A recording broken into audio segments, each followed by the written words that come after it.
लक्ष्मी की कृपा प्राप्त करने के लिए ग्रह लक्ष्मी अपनी वाइफ की हमेशा केयर करें, रिस्पेक्ट करें, क्योंकि छोटा सा अमाउंट हमेशा उनके पास रखें।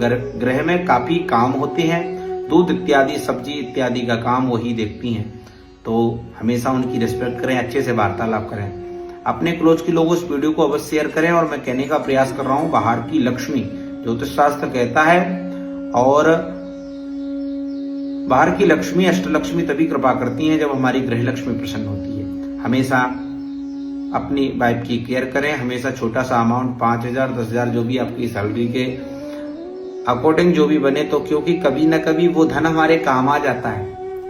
और इस प्रकार का अगर हम कार्य करते हैं तो निश्चित ही महालक्ष्मी की कृपा भी रहती है। और चंद्रमा और वीनस दोनों ग्रह हमारे पॉजिटिव होते हैं, इससे दाम्पत्य जीवन भी मधुर होता है। इसलिए गृह लक्ष्मी का हमेशा सम्मान करें। जय श्री राधे।